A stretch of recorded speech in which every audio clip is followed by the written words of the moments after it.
Morning में हमने amines में केमिकल रिएक्शन में अल्काइलेशन और असाइलेशन कर लिया था। इसके अलावा हमने एक और रिएक्शन किया था, वो किया था कार्बाइल अमीन रिएक्शन। ये जो रिएक्शन है, ये मैंने आपको बताया था, ये बहुत इम्पोर्टेंट है क्योंकि ये डिस्टिंग्विश टेस्ट में भी यूज़ होता है ये रिएक्शन और इस रिएक्शन के थ्रू हम 1 डिग्री अमीन को दूसरे जो अमीन्स होते हैं 2 डिग्री या 3 डिग्री अमीन्स या कोई और फंक्शनल ग्रुप से अलग कर सकते हैं, डिस्टिंग्विश कर सकते हैं। तो ये रिएक्शन था। ये हमने कर लिया था मॉर्निंग में। अब हमने करना है रिएक्शन विद नाइट्रस एसिड। अब ये नाइट्रस एसिड क्या होता है? नाइट्रस एसिड हम बोलते हैं HNO2 को। नाइट्रस एसिड हम HNO2 को बोलते हैं। ये जो नाइट्रस एसिड होता है, पहली बात तो ये अनस्टेबल होता है। जब ये अनस्टेबल होता है तो क्या किया जाता है? इसको इन सीतु बनाया जाता है। मैंने पहले भी बोला था इन सीतु का मतलब ये है कि इसको रिएक्शन मिक्सचर में ही बनाया जाता है। जहाँ पे हम इसका रिएक्शन करने वाले हैं नाइट्रस एसिड का, उसी मिक्सचर में बनाया जाता है और वहीं इसे यूटिलाइज कर लिया जाता है बिकॉज़ ये काफ़ी अनस्टेबल होता है। और इसलिए जो इसका प्रिपरेशन होती है या जो हम रिएक्शन यूज़ करते हैं उसको हम 0 से 5 डिग्री सेल्सियस पे परफ़ॉर्म करते हैं। क्योंकि अगर टेम्परेचर 278 केल्विन से ज़्यादा हो जाए, तो ये जो नाइट्रस एसिड है ना, एक तरह से देखा जाए जो प्रोडक्ट बनेगा वो हम आगे देखेंगे। जो हमारा प्रोडक्ट भी बनने वाला है ना वो भी अनस्टेबल ही बनता है। अभी आपको खुद समझ में आ जाएगा मैं क्या बात बोल रही हूँ क्योंकि अभी ना कुछ पॉइंट आपको समझ में नहीं आएँगे। बस अभी इतना समझिए कि नाइट्रस एसिड को इन सीटू बनाया जाता है बिकॉज़ ये अनस्टेबल होता है। कैसे बनाया जाता है? डाइल्यूट HCl और NaOH का रिएक्शन किया जाता है at 0 to 5 degree Celsius. Temperature जो है वो 0 टू 5 डिग्री रखा जाता है। उसका रीज़न भी आपको समझ में आ जाएगा। एक तो ये रीज़न हो सकता है कि भई ये जो नाइट्रस एसिड है ये अनस्टेबल है और एक और रीज़न होता है वो प्रोडक्ट के ऊपर डिपेंड करता है, वो भी अभी मैं आपको बताऊँगी। तो ये कह रहे हैं कि जो एलिफैटिक या एरोमेटिक अमीन्स होते हैं, they react differently with HNO2। ये जो होते हैं अलग-अलग तरीके से नाइट्रस एसिड के साथ रिएक्ट करते हैं। तो अगर हम पहले बात करें अमीन्स की, प्राइमरी एलिफैटिक अमीन्स की बात करेंगे, प्राइमरी एलिफैटिक अमीन्स की। 2 डिग्री और जो 3 डिग्री अमीन्स होते हैं, they react differently with nitrous acid और वो एनसीईआरटी में गिवन नहीं है, तो वो हम नहीं करेंगे। वैसे तो ये जो टेस्ट है ना, ये भी एक डिस्टिंग्विश टेस्ट होता है 1 डिग्री, 2 डिग्री और 3 डिग्री के बीच में, नाइट्रस एसिड वाला भी। पर क्योंकि एनसीईआरटी में नहीं दिया गया है 2 डिग्री और 3 डिग्री के लिए, तो हम ज़्यादा डिटेल में डिस्कस नहीं करेंगे उसको। पर अभी हम सिर्फ बात करेंगे प्राइमरी अमीन्स की, वो भी एलिफैटिक। अगर ये कह रहे हैं कि जो आपका प्राइमरी अमीन है, अगर वो एलिफैटिक है, तो ये कैसे रिएक्ट करता है? ये आप देख सकते हैं। एलिफैटिक अमीन ये मैंने लिखा है एलिफैटिक 1 डिग्री अमीन। इसका रिएक्शन जब HNO2 के साथ होता है, तो पेपर में ना HNO2 भी लिख सकते हैं वो या कई बार ऐसे लिखा हो सकता है। HNO2 नहीं लिखा होगा NaNO2 plus HCl 0 to 5 degree Celsius. तो टेम्परेचर जो है ना वो मेंटेन करना ज़रूरी है। इस चीज़ का आपने ध्यान रखना है। अच्छा यहाँ पे ये वाला जो रिएजेंट है इसको देखकर आपको कुछ याद आ रहा है? गेस कर लीजिए नहीं तो मैं ही बता दूँगी। कि ये रिएजेंट कहाँ यूज़ होता है? ध्यान आया या डायज़ोनियम नहीं सॉल्ट आया? में। हाँ, हाँ, वेरी गुड। तो ये रिएजेंट यहाँ यूज़ होता है जब हम एनिलिन एनिलिन एक एरोमेटिक प्राइमरी अमीन है। जब इसका reaction NaNO2 plus HCl 0 to 5 degree Celsius किया जाता है तो ये डाइज़ोनियम सॉल्ट बनता है। तो अब आपको वो डाइज़ोनियम सॉल्ट का भी समझ में आ गया होगा कि ये जो NaNO2 प्लस HCl क्यों लिया जाता है? ताकि हमें क्या मिल सके? नाइट्रस एसिड मिल सके, ठीक है? तो ये वही सेम रिएक्शन है। तो क्या बनता है यहाँ पे अगर आप देखें, ये डाइजोनियम सॉल्ट बनता है। ये जो सॉल्ट है इसका नाम है बेंजीन डाइजोनियम सॉल्ट। तो क्या होता है इस केस में भी, जब आप एलिफेटिक प्राइमरी अमीन का रिएक्शन नाइट्रस एसिड के साथ करते हैं, तो देखिए अगर बेंजीन रिंग अगर एरोमेटिक है तो वो बेंजीन डाइजोनियम सॉल्ट बनता है। तो यहाँ पे बनता है यहाँ पे बेंजीन नहीं बनता, यहाँ पे बनता है अल्केन डाइजोनियम क्लोराइड।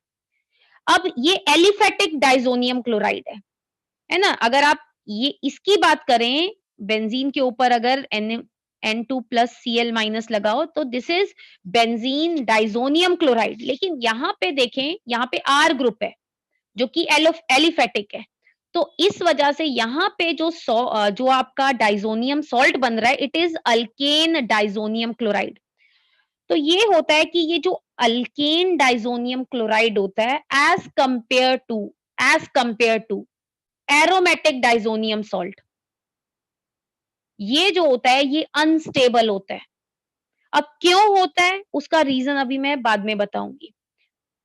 तो ये जो एलिफेटिक जो डाइजोनियम सॉल्ट बना है ये अनस्टेबल होता है। ये तो इतना अनस्टेबल होता है कि अगर आपका टेम्परेचर 0 से 5 डिग्री सेल्सियस भी है, मतलब टेम्परेचर अगर नहीं भी आप बढ़ा रहे हैं, तब भी ये क्या करेगा, बनेगा जरूर रिएक्शन मिक्सचर में। बनते जैसे ही ये बनेगा वैसे ही उसी टाइम ये डिकम्पोज हो जाएगा और ये अल्कोहल में कन्वर्ट हो जाएगा।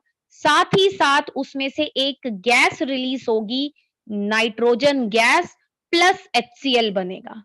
ये सबको समझ में आया कि एलिफेटिक अमीन जो है वो डायरेक्टली जो है डाइजोनियम सॉल्ट नहीं बनाएगा, मतलब ये सीधा क्या करेगा, क्योंकि डाइजोनियम सॉल्ट रास्ते में बनेगा ही बनेगा, लेकिन उसी टाइम बनते टाइम ही के बाद ही ये क्या हो जाएगा, डिकम्पोज हो जाएगा।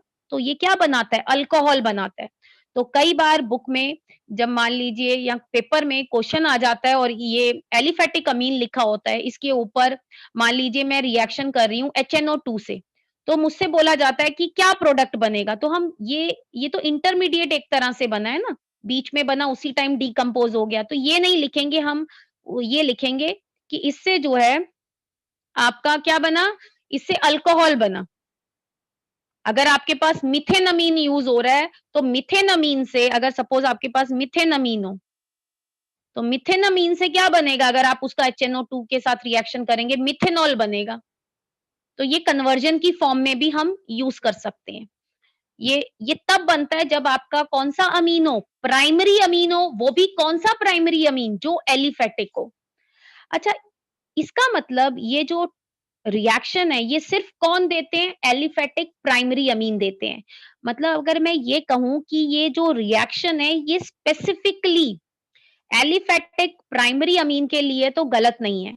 मतलब अगर मेरे पास कोई 2 कंपाउंड दिए हुए हैं, उनमें से एक कंपाउंड एलिफेटिक प्राइमरी अमीन है, तो जो है नाइट्रोजन गैस रिलीज होगी। अगर इसका रिएक्शन एलिफेटिक प्राइमरी अमीन का रिएक्शन जो है नाइट्रस एसिड के साथ किया जाए, HNO2 के साथ किया जाए, तो ये एक जो रिएक्शन होता है, यहाँ पे मैंने लिखा रिएक्शन जो है डिस्टिंग्विश बिटवीन में भी यूज होता है, बिकॉज कोई और अमीन चाहे एरोमेटिक हो या 2 डिग्री या 3 डिग्री अमीन हो, वो नाइट्रोजन गैस रिलीज नहीं करता है विद नाइट्रस एसिड। तो ये जो रिएक्शन है it can be used as test for aliphatic primary amine. बाकी ये जो रिएक्शन है ये अमीनो एसिड या प्रोटीन में एस्टिमेशन के लिए भी यूज होता है, तो उसको ज्यादा हम डिस्कस नहीं करेंगे, पर ये जो पॉइंट है ये एनसीईआरटी में मेंशन है, तो इसलिए मैंने आपको बताया है। ये सबको समझ में आया कि नाइट्रस एसिड के साथ एलिफेटिक प्राइमरी अमीन कैसे रिएक्ट करते हैं, they get converted into alcohol. Yes ठीक मैम। है, अब यस नेक्स्ट, मैम। हाँ, अब नेक्स्ट को आता है एरोमेटिक अमीन्स। ये हम ऑलरेडी कर चुके हैं। एरोमेटिक अमीन जैसे यहाँ पे मैंने लिखा हुआ है एनिलिन। एनिलिन के साथ जब आप रिएक्शन करेंगे इसकी नाइट्रस एसिड के साथ, और मैंने पहले ही बताया था नाइट्रस एसिड जो होता है वो अनस्टेबल होता है, तो इन सीटू बनाया जाता है by reaction with NaNO2 plus HCl, और टेम्परेचर हम मेंटेन रखते हैं 0 to 5 डिग्री सेल्सियस। तो इस केस में क्या होता है, बेंजीन डाइजोनियम क्लोराइड बनता है। ये जो बेंजीन डाइजोनियम क्लोराइड है, हालांकि ये भी काफी रिएक्टिव मॉलिक्यूल है, लेकिन ये जो है अगर आप इसको कंपेयर करें अल्केन डाइजोनियम क्लोराइड से, मीन अगर आप इसको कंपेयर करें RN2 प्लस Cl माइनस से, तो ये जो एरोमेटिक डाइजोनियम सॉल्ट है, इट इज मोर स्टेबल। इसका रीजन अभी मैं आपको बताऊंगी। तो जब तक आप टेम्परेचर 0 to 5 डिग्री मेंटेन रखते हैं, ये जो स्पीशीज है ये लगभग स्टेबल रहती है। और इस रिएक्शन को डाइजोटाइजेशन भी बोलते हैं, क्योंकि हम यहाँ पे डाइजोनियम सॉल्ट बना रहे हैं। अब अगर आप टेम्परेचर 0 to 5 डिग्री सेल्सियस का मतलब है, 5 डिग्री का मतलब होता है 278 केल्विन। अगर कोई बच्चा कहे कि मैम उस वाले में देखो, मैं दोबारा पीछे वाला दिखा रही हूँ, ध्यान से देखिए।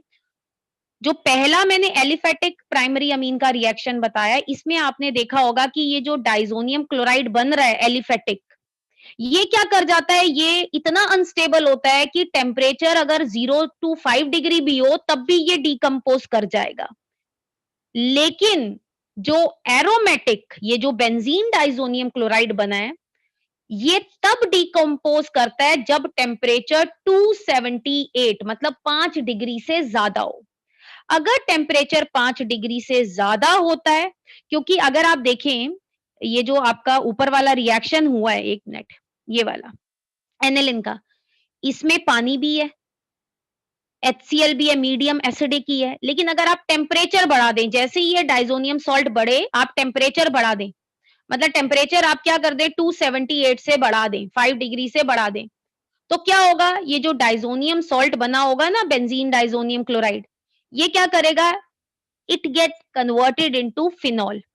आपने देखा होगा ना कि एक कन्वर्जन भी थी कि अगर आप ये जो डाइजोनियम सॉल्ट है, बेंजीन डाइजोनियम सॉल्ट, इसको वाटर के साथ क्या करें, वार्म करें, गर्म करें सिर्फ, तो ये किसमें कन्वर्ट हो जाता है, फिनॉल में। ये कन्वर्जन भी थी। ठीक है, तो ये यही है कि असल में वार्म करने पे क्या होता है, वार्म करने पे वाटर तो उस मिक्सचर में है ही पहले से, तो जैसे ही अगर आप टेम्परेचर बढ़ा देंगे तो ये किसमें कन्वर्ट हो जाएगा, ये अपने फिनॉल में कन्वर्ट हो जाएगा। लेकिन जो एलिफेटिक अमीन्स होते हैं, उनका जो डाइजोनियम सॉल्ट बनता है वो 0 to 5 डिग्री पे ही डिकम्पोज कर जाता है, वो उसी टाइम अल्कोहल बना लेता है। ये जो है, ये जो आपके एरोमेटिक कंपाउंड है, जो आपका एरोमेटिक अमीन है, इसमें अगर आप टेम्परेचर 0 to 5 डिग्री रखते हैं तो ये बेंजीन डाइजोनियम क्लोराइड बनेगा। लेकिन अगर आप टेम्परेचर 5 डिग्री से बढ़ा दें तब ये डिकम्पोज कर जाएगा फिनॉल में। ये सबको समझ में आया? Yes ma'am. ठीक है। Yes, ma'am. अब मैंने आपको बताया कि जो 2 डिग्री या 3 डिग्री अमीन है, चाहे एरोमेटिक हो चाहे एलिफेटिक हो, 2 डिग्री एंड 3 डिग्री अमीन, ये अलग तरीके से रिएक्ट करते हैं। तो ये जो है, ये एनसीईआरटी में मेंशन नहीं है तो मैं नहीं बता रही हूँ, क्योंकि और भी बहुत सारी चीजें हैं जो आपको याद करनी है। तो इस वजह से मैं इसको आगे नहीं कंटिन्यू करूंगी। पर क्या है, ये डिस्टिंग्विश टेस्ट होता है बिटवीन 1 डिग्री, 2 डिग्री, 3 डिग्री। पर एक और टेस्ट दिया हुआ है, हिंसबर्ग टेस्ट दिया हुआ है हमें, तो हम वो वाला करेंगे, ये वाला नहीं करेंगे। हाँ, अगर आप खुद एफर्ट लगाकर याद कर लेते हैं तो वो अलग बात है। अच्छा, अब मेन क्वेश्चन ये आता है कि जो एरोमेटिक अमीन का जो डाइजोनियम सॉल्ट होता है, वो ज्यादा स्टेबल क्यों होता है then those of aliphatic amine? ठीक है, मैं ये नहीं कह रही हूं कि जो डाइजोनियम सॉल्ट होते हैं ना, चाहे वो एरोमेटिक हो चाहे एलिफेटिक हो, वो बहुत ज्यादा स्टेबल होते हैं। चाहे ये एरोमेटिक ही, ये बेंजीन डाइजोनियम सॉल्ट ही क्यों ना हो, ये भी कोई खास स्टेबल नहीं होता, काफी रिएक्टिव मॉलिक्यूल होता है। इसको भी ना इन सीतु ही बनाया जाता है, कोशिश की जाती है कि जल्दी से बनाकर उसी टाइम इसको कंज्यूम कर लिया जाए। ये नहीं है कि लैब में मैं इसको बनाकर रखूंगी, लैब में आपको रिएजेंट की फॉर्म में मिलेगा, नहीं, मुझे वहीं बनाना पड़ेगा, उसी टाइम यूटिलाइज करना पड़ेगा। क्यों? क्योंकि भाई लैब का जो रूम टेम्परेचर है वो 0 to 5 थोड़ी ना होता है, वो तो काफी ज्यादा होता है। तो इसको बनाकर नहीं रखा जाता, उसी टाइम बनाया जाता है और उसी टाइम यूज कर लिया जाता है। पर मैं सिर्फ कंपेयर कर रही हूँ। मैं ये कह रही हूँ कि अगर मैं इसको कंपेयर करूं एलिफेटिक, जो मेरा एलिफेटिक अमीन्स का जो डाइजोनियम सॉल्ट हो, अगर उसके साथ कंपेयर करूं तो ये जो एरोमेटिक बेंजीन डाइजोनियम सॉल्ट है, ये ज्यादा जो है स्टेबल है। ये समझ में आ गया? मेरा कहने का मतलब ये बिल्कुल नहीं है कि ये जो बेंजीन डाइजोनियम क्लोराइड है ना, ये बहुत ज्यादा स्टेबल है तो ये भी अनस्टेबल ही है। लेकिन अगर कंपेयर करते हैं, ठीक है, ये कम से कम 0 to 5 डिग्री पे तो स्टेबल है ही ना। वो दूसरा जो कंपाउंड बना एलिफेटिक अमीन का डाइजोनियम सॉल्ट बना, वो तो अनस्टेबल था 0 to 5 डिग्री पे ही। तो ये स्टेबल क्यों है? इसका जो कारण है वो यहाँ पे, क्योंकि मैंने आपको पहले एक चीज कही थी, मैंने कहा डाइजोनियम सॉल्ट वैसे एज सच कटा हुआ है, पर उसके क्वेश्चंस जो हैं या कन्वर्जन है वो जरूर आएंगी। तो इसलिए वो कहने को कटा है, पर वो इतना डिलीटेड नहीं है। मैंने पहले करवा चुकी हूँ डाइजोनियम सॉल्ट वैसे जितने भी रिएक्शन थे। अच्छा, अब क्वेश्चन आता है कि ये जो डाइजोनियम एरोमेटिक डाइजोनियम सॉल्ट होता है, इसमें रेजोनेंस होती है। हालांकि ये जो रेजोनेटिंग स्ट्रक्चर है ना, ये कुछ ज्यादा स्टेबल नहीं है। क्यों स्टेबल नहीं है? क्योंकि नाइट्रोजन पे ध्यान से देखिए क्या चार्ज है, पॉजिटिव चार्ज। और नाइट्रोजन जो है वो काफी इलेक्ट्रोनेगेटिव जो है एलिमेंट होता है। तो इस वजह से ये ना नाइट्रोजन गैस फटाफट निकल जाती है जैसे ही टेम्परेचर इंक्रीज होता है। तो ये जो है ये काफी अनस्टेबल है। लेकिन फिर भी अगर इसका कंपैरिजन एलिफेटिक डाइजोनियम सॉल्ट से किया जाए, तो एलिफेटिक में तो ये रेजोनेटिंग स्ट्रक्चर होते ही नहीं है, जो कि किसमें प्रेजेंट है? एरोमेटिक डाइजोनियम सॉल्ट में प्रेजेंट है। तो इस वजह से as compare to aliphatic it is more stable. तो रेजोनेटिंग स्ट्रक्चर अगर आपसे नहीं भी याद होते तो कोई बात नहीं, मत करिए। पर हाँ, रीजनिंग ये मैंने यहाँ लिखी हुई है, अगर कभी आ जाती है। ये पीछे क्वेश्चन भी दे रखा है एनसीईआरटी में कि diazonium salts of aromatic amines are more stable than those of aliphatic amine. उसका आंसर है ड्यू टू रेजोनेंस। और ये जो रेजोनेंस स्टेबिलिटी है, it is not possible in alkyl diazonium salt. ठीक है, ये समझ में आ गया सबको? Yes ma'am. Yes ma'am. अब जो है इसमें कुछ क्वेश्चंस हैं, ये एनसीईआरटी के इनटेक्स्ट क्वेश्चन है। इसमें जो पहला क्वेश्चन दिया हुआ है, ये कह रहे हैं एनिलिन का रिएक्शन कीजिए बेंजोइल क्लोराइड के साथ। तो बेंजोइल क्लोराइड किसको बोलते हैं? बेंजीन बनाकर COCl, ये बेंजोइल है। इसका रिएक्शन मुझे किसके साथ करना है? एनिलिन के साथ करना है। तो आपको अभी तो बताया क्या होता है रिएक्शन, बेंजोइलेशन होती है। Right the name of the product. जैसे इधर ना, ये मैंने बुक का जानबूझ के दिखाया है कि यहाँ पे ना बीच का मैकेनिज्म भी दिखाया है ना। आपको ये दिखाने की जरूरत नहीं है कि बीच में ये बना। हाँ, तो आपको ये दिखाने की जरूरत नहीं है, आप डायरेक्टली लिख सकते हैं। मान लीजिए आप एनिलिन लिख दें, ये एनिलिन हो गया, प्लस मैंने बेंजोइल क्लोराइड लिख दी। और आपको पता है जो बेंजोइलेशन होती है, it takes place in presence of aqueous NaOH। फिर क्या होगा यहाँ पे, अगर आप देखें, ये आपका जो एनिलिन का एक हाइड्रोजन निकल जाएगा और यहाँ पे CO बेंजोइल ग्रुप ऐड हो जाएगा। यहाँ पे मैं स्पेस नहीं है, मैं दोबारा से बनाती हूँ क्या प्रोडक्ट बनेगा। तो आप सीधा ये दोनों लिखकर आप प्रोडक्ट दिखा दीजिए। ठीक है, क्या बनेगा वो मैं आपको बता रही हूँ, क्योंकि इन्होंने मैकेनिज्म थोड़ी ना बोला है लिखने के लिए। तो ये आपका एनिलिन का NH आ गया, इसका एक H हट जाएगा और यहाँ पे बेंजोइल ग्रुप ऐड हो जाएगा। तो इसे C6H5 भी लिख सकती हूँ। और I can draw the benzene ring, है ना। थोड़ा ढंग से बनाइएगा। तो ये कंपाउंड बनेगा। और मैंने इसका नाम क्या बोला था? मैंने बोला था ये नाइट्रोजन से जो है ये फिनाइल रिंग जुड़ी हुई है, तो N फिनाइल बेंजाअमाइड, N फिनाइल, और ये क्या बन गया? बेंजाअमाइड। और इसको हम जो है बेंजाइनलाइड भी बोल देते हैं। ठीक है, जो आपको यह ध्यान आ जाए। देन बेटा क्वेश्चन नंबर 8, ये इंटेक्स का क्वेश्चन है, इसको पहले तो पढ़ लीजिए आप।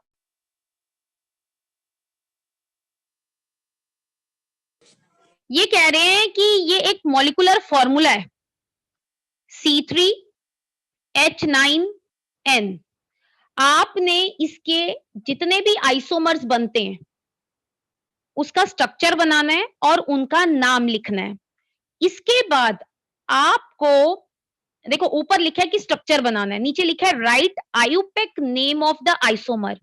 उन आइसोमर का आयुपेक नेम लिखिए जो कि नाइट्रोजन गैस लिबरेट करते हैं नाइट्रस एसिड के साथ।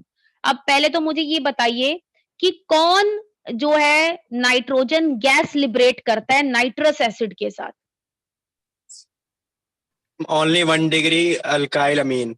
हाँ, ओनली 1 डिग्री अमीन्स, जो आपके एलिफेटिक अमीन्स हैं वो करते हैं, ठीक है, 1 डिग्री करते हैं। तो पहले ही तो बात ये अमीन्स ही है, और क्या देंगे जब, मतलब वही तो देंगे जो आपका कोर्स में है, तो ये अमीन है। तो इसके जितने आइसोमर बनेंगे, तो ये आइसोमर बनाने पहले ही मैंने बता दिए। इस फॉर्मूला से 2 1 डिग्री बनेंगे, एक 2 डिग्री बनेगा और एक 3 डिग्री बनेगा। कैसे बने दोबारा देख लीजिए। क्योंकि 3 कार्बन है, पहले आप सीधी चेन में लगाइए, फिर आप क्या करें, NH2 ग्रुप कोने पे आप अलग-अलग पोजीशन पे लगा सकते हैं। एक तो ये हो सकता है, इसका नाम हो सकता है प्रोपेन 1 अमीन, और दूसरा कंपाउंड इसी में हो सकता है, यही अगर मैं कार्बन की चेन यूज करूं, अगर ये जो आपका NH2 ग्रुप है ये सेकंड पोजीशन पे हो, इसका नाम हो सकता है प्रोपेन 2 अमीन। ठीक है, ये तो हमारा हो गया जब मैंने स्ट्रेट चेन बनाई है। इसके अलावा कोई बच्चा कहे कि अच्छा मैम आपने बताया था कि अभी तो 3 कार्बन सीधे जोड़िए, ये वाला कार्बन स्केलेटन यूज कीजिए। अब क्या करेंगे, चलो आगे करते हैं। 2 की चेन बनाइए, एक अपने पास है आपके पास, तो अब आपने क्या करना है, कोने पे नहीं लगाना है, कहीं बीच में लगाना है। तो बेटा ध्यान से देखो, ये तो दोनों ही कॉर्नर है, तो आप जो कार्बन आपके पास है वो कहीं भी लगाओगे वो तो कॉर्नर पे ही वो तो आएगा, वो स्ट्रेट चेन ही बनाएगा, तो और कोई पॉसिबिलिटी नहीं है इस वाले स्ट्रक्चर में। अब हम क्या करेंगे, सेकेंडरी अमीन बनाएंगे, तो नाइट्रोजन लिखेंगे। अब मेरे पास कितने कार्बन है, 3 कार्बन है, तो 1 यहां लगेगा, 2 यहां लगाएंगे। इसका नाम होगा एन मिथाइल, इसमें हाइड्रोजन भी लगाने हैं। ये मत सोचिए कि मैंने हाइड्रोजन नहीं ड्रॉ करे थे, तो हाइड्रोजन लगाने हैं, तो ये क्या होगा, एन मिथाइल इथेनमीन, और कोई पॉसिबिलिटी नहीं आती 2 डिग्री अमीन में। अब बेटा हम 3 डिग्री अमीन बनाएंगे, तो पहले तो आप 3 सी लगा दीजिए। अब कोई कार्बन बचा नहीं, 3 थे, तीनों लगा दिए। अब हाइड्रोजन लगा दीजिए, एक मेन चेन होगी, तो मेन चेन तो यही एक हो गई।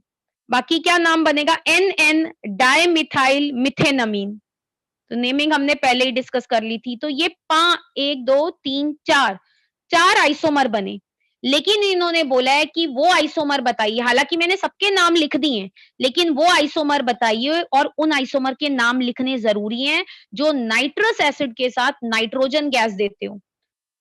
तो नाइट्रस एसिड के साथ सिर्फ 1 degree amine nitrogen gas liberate करते हैं। तो इस वजह से हमने कह दिया जो प्रोपेन 1 अमीन है और प्रोपेन 2 अमीन, सिर्फ यही दोनों जो हैं नाइट्रोजन गैस जो है वो लिबरेट करेंगे। हमने रिएक्शन भी करके दिखा दिए, अल्कोहल बन जाता है, आपको पता होना चाहिए। ठीक है, अब कोई बच्चा ये मत सोचे कि मैम ये तो ब्रांचिंग दिख रही है, तो बेटा ब्रांचिंग नहीं देखनी है आपने, आपका ध्यान जो है वो अमीनो ग्रुप पे होना चाहिए, इस पे होना चाहिए कि ये प्राइमरी है या ये सेकेंडरी है या ये टर्शरी है। तो बेटा ये प्राइमरी है, इस NH2 को हटाकर यहाँ पे OH लगा दिया, सिंपल सा। ठीक है, ये समझ में आ गया सबको? Yes, ma'am. ठीक है, अब बेटा नेक्स्ट आता है जो बड़ा इंपॉर्टेंट है, वो आपका आता है reaction of amine with aryl sulphonyl chloride. Aryl sulphonyl जो क्लोराइड है, इसको हिंसबर्ग रिएजेंट भी बोलते हैं। ये जो रिएक्शन है, it is use to distinguish 1 degree 2 degree and 3 degree amine. क्योंकि अभी तक जो मैंने आपको रिएक्शन बताया, उसमें तो आप 1 डिग्री को डिस्टिंग्विश कर सकते हैं 2 डिग्री या 3 डिग्री से। मान लो पेपर में आ जाए कि आपने डिस्टिंग्विश करना है, एक 1 डिग्री अमीन दिया हुआ है, एक 2 डिग्री, तो क्या करोगे, तो आप ये वाला रिएक्शन यूज करोगे। पहले इसको हम डिस्कस कर लेते हैं। ये देखिए, ये है बेंजीन सल्फोनाइल क्लोराइड, तो ये देखिए ये बेंजीन हो गया, ये सल्फोनाइल क्लोराइड, इसको हिंसबर्ग रिएजेंट भी बोलते हैं। पहले इसका रिएक्शन समझ लीजिएगा, बाद में हम आगे डिस्कस करेंगे। देखिए जब ये बेंजीन सल्फोनाइल क्लोराइड, मान लो किसी बच्चे को ये नाम नहीं याद होता इतना बड़ा, तो आप हिंसबर्ग रिएजेंट लिख देंगे, डिस्टिंग्विश टेस्ट में ये यूज होगा। या फिर एनसीईआरटी में बैक में एक क्वेश्चन दिया हुआ है कि आपको ना 1 डिग्री, 2 डिग्री और 3 डिग्री अमीन के रिएक्शंस लिखने हैं हिंसबर्ग रिएजेंट के साथ या बेंजीन सल्फोनाइल क्लोराइड के साथ, तब आपको लिखने होंगे। अदरवाइज ये जो रिएक्शन है ना, ये डिस्टिंग्विश बिटवीन में यूज होता है। अब इसमें होता क्या है? ये क्या है बेटा आपका हिंसबर्ग रिएजेंट। ये कह रहे हैं जब इसका रिएक्शन 1 डिग्री अमीन के साथ होता है तो यहां से HCl निकल जाता है। यहां से जब HCl निकलता है तो ये कंपाउंड बनता है 1 डिग्री अमीन के केस में। अब ये कह रहे हैं इस कंपाउंड का नाम है, ये जो ये R ग्रुप नाइट्रोजन से जुड़ा हुआ है ना, ये वाला ग्रुप, एक मिनट, ये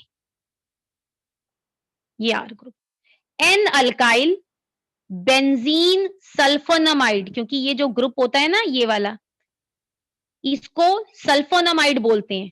तो एन अल्काइल बेंजीन सल्फोनामाइड जो है सल्फोनामाइड बनता है। तो जो 1 डिग्री अमीन है बेटा, इसका ये जो कंपाउंड बनता है, इस कंपाउंड में अगर आप ध्यान से देखें, नाइट्रोजन के पास हाइड्रोजन है या नहीं है? है मैम।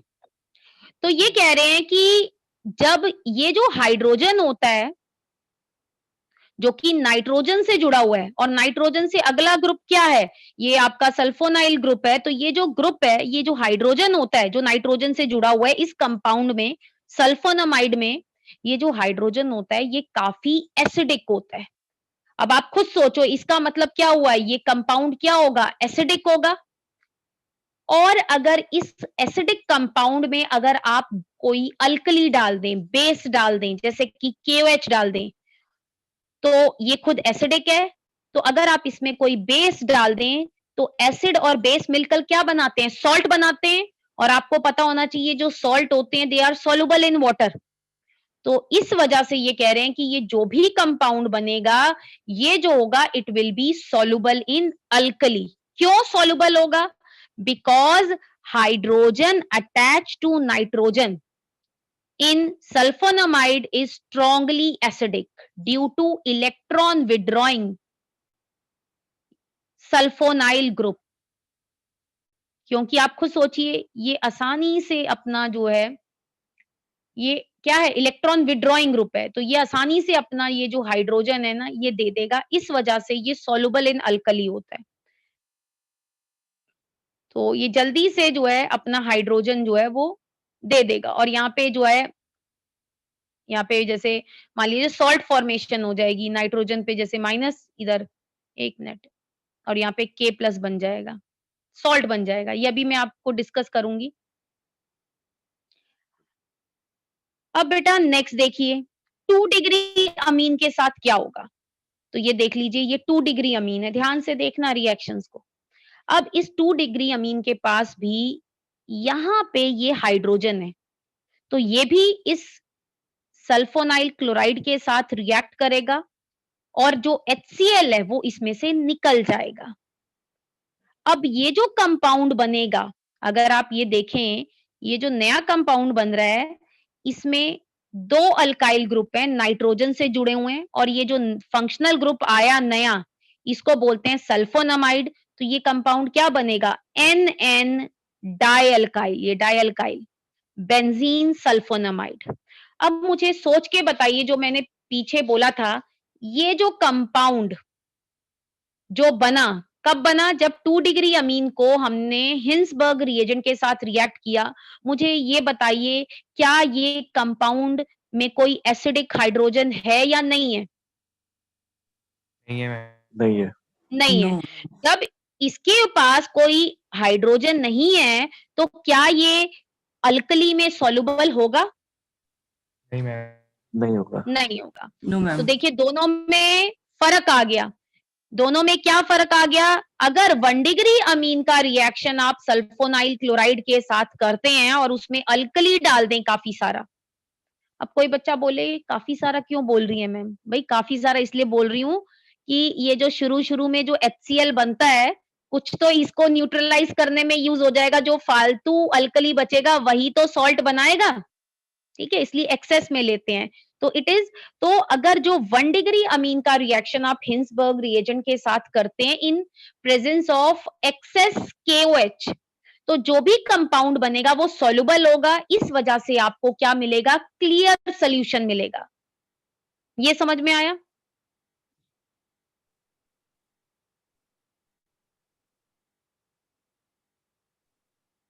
कह रही हूं कि अगर 1 डिग्री अमीन का हम हिंसबर्ग रिएजेंट के साथ रिएक्शन करें in presence of excess KOH मतलब अल्कली, तो जो भी आपके पास सॉल्यूशन आएगा, क्योंकि ये सॉल्युबल होगा अल्कली में, तो you will get a clear solution. ये समझ में आ गया?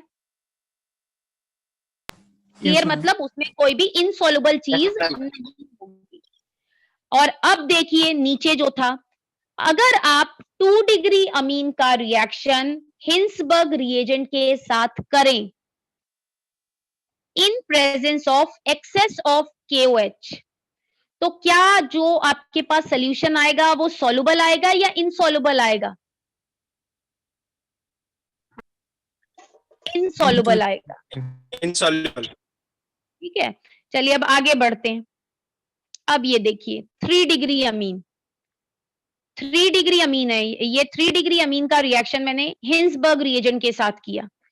अब खुद देखिए ये जो 3 डिग्री अमीन है इसके पास तो कोई हाइड्रोजन ही नहीं है कि HCl निकले। इसका मतलब ये हुआ कि जो 3 डिग्री अमीन है ये हिंसबर्ग रिएजेंट के साथ रिएक्ट ही नहीं करेगा। और आपको पता होना चाहिए जो 3 डिग्री अमीन होता है, 1 मिनट रुकिएगा,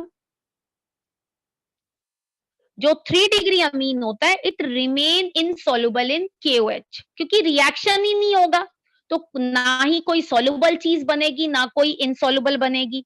क्योंकि ये पहले से ही इनसॉल्युबल है तो ये वैसे का वैसे इनसॉल्युबल ही रहेगा। अब कोई बच्चा मुझे ये भी कह सकता है कि मैम आप कह रहे हो ये इनसॉल्युबल रहेगा, तो मैं कैसे पता लगाऊंगा कि ये, क्योंकि 2 डिग्री जो अमीन होता है 2 डिग्री, उसमें जो कंपाउंड बनता है वो भी तो इनसॉल्युबल बनता है या नहीं बनता है?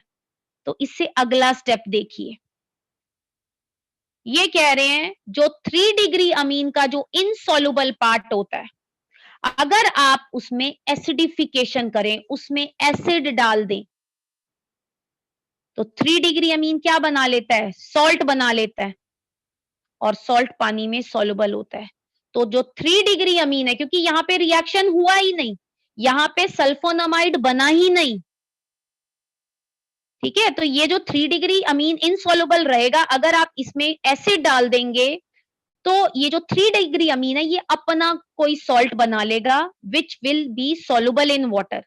जबकि दोबारा से अगर आप 2 डिग्री अमीन को देखें,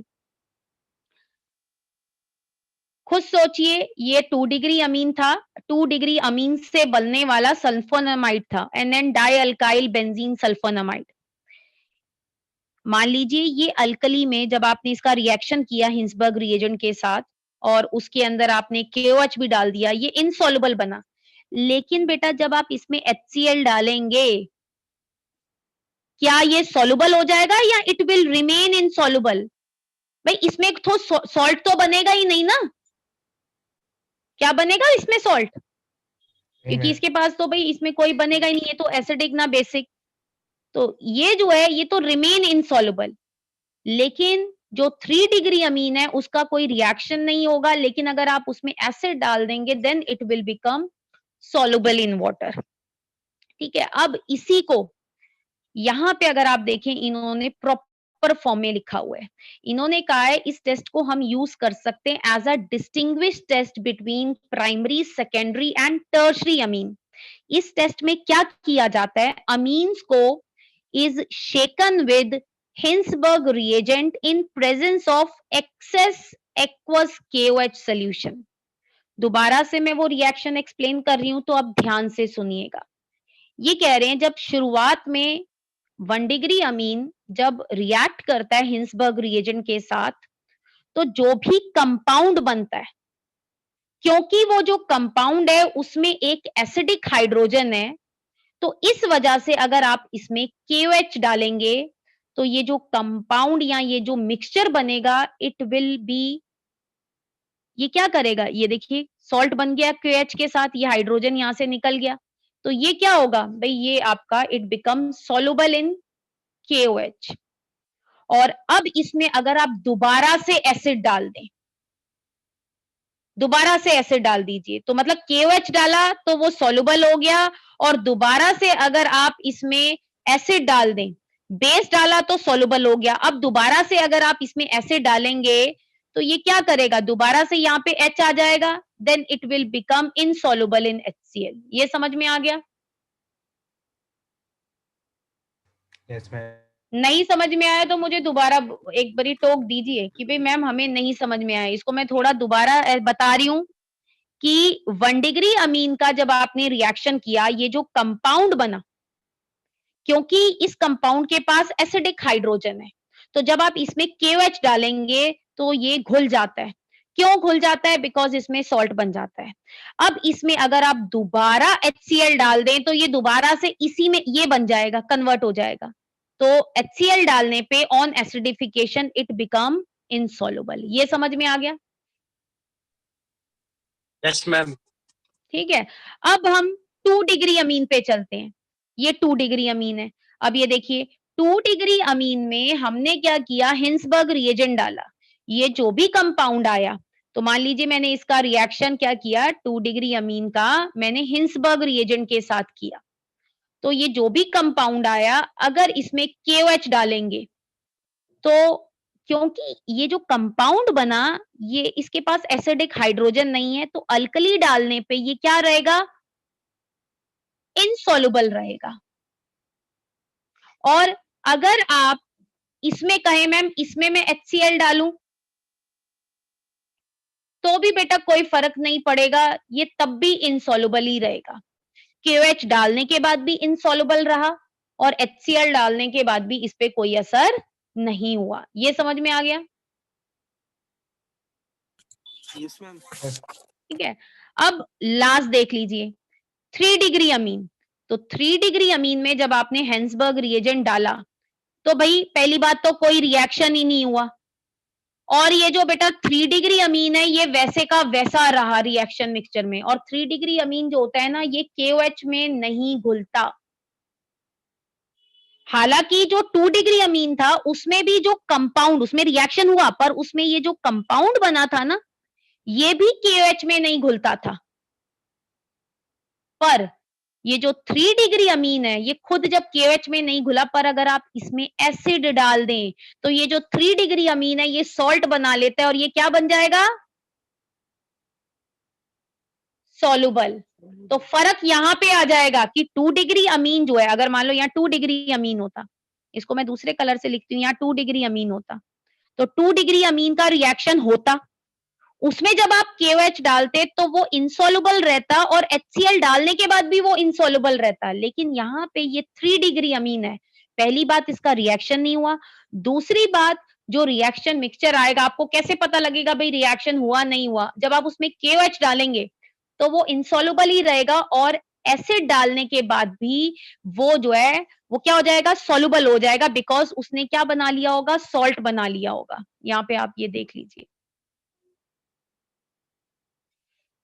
ठीक है, अभी मैं इसको आपको, ये अगर आप इसको पढ़ना चाहें ना, सेपरेशन ऑफ कंपाउंड में भी इसको यूज करते हैं, डिस्कस करेंगे। एनसीईआरटी में सिर्फ डिस्टिंग्विश दिया हुआ है। अब देखो डिस्टिंग्विश कैसे लिखना है, ये अब आपको खुद समझ आएगा।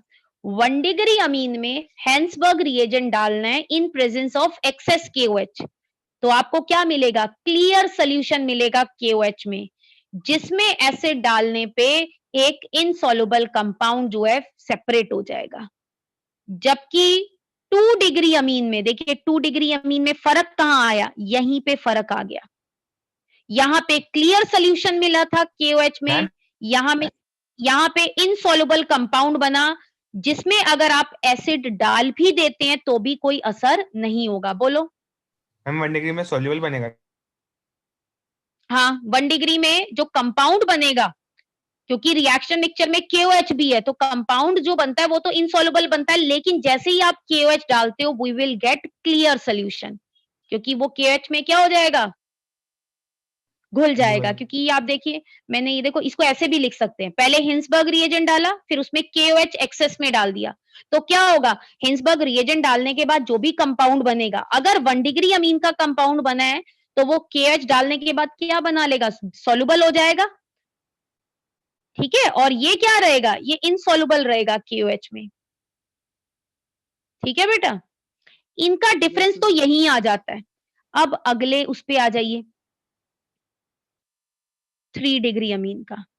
3 डिग्री अमीन का आप कंपेयर यहां पे आपको हो जाएगा, जब आप इसमें हिंसबर्ग रिएजेंट डालेंगे कोई रिएक्शन नहीं होगा, और KOH भी डालेंगे तो ये जो 3 डिग्री अमीन है यही इनसॉल्युबल रहेगा, कोई नया कंपाउंड नहीं बना। तो कोई बच्चा मुझे कह रहा है मैम यहाँ पे भी तो इनसॉल्युबल कंपाउंड है, क्योंकि देखकर थोड़ी ना पता लगता है कि जो कंपाउंड बना है या नहीं बना है, पर इनसॉल्युबल चीज तो दोनों में ही प्रेजेंट है। अब आप दोनों में फर्क समझने के लिए रिएक्शन देख लीजिए, समझ आया दोनों में फर्क, कि ऊपर वाले Yes. में जब हम HCl डालेंगे उस पे कोई असर नहीं होगा। क्यों असर नहीं होगा, क्योंकि वहां पे 2 अमीन का जो कंपाउंड है, जो उसने हिंसबर्ग रिएजेंट के साथ बनाया, NN डाइअल्काइल सल्फोनामाइड, वो बना था, जिसपे HCl का कोई असर नहीं होता था। और ये जो 3 डिग्री अमीन है, इसमें पहली बात तो कोई कंपाउंड ही नहीं बना, ये सिर्फ 3 डिग्री अमीन ऐसे का ऐसा रहेगा।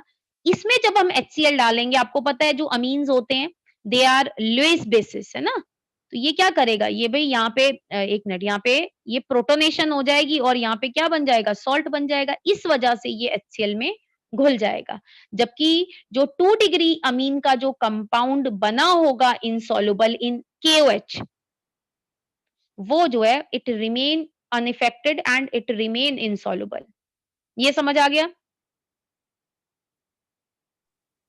Yes, ma'am. ठीक है। बाकी इसको अगर एक बारी हम कल दोबारा से बता देंगे, एक बारी आप इसको पढ़ लीजिए।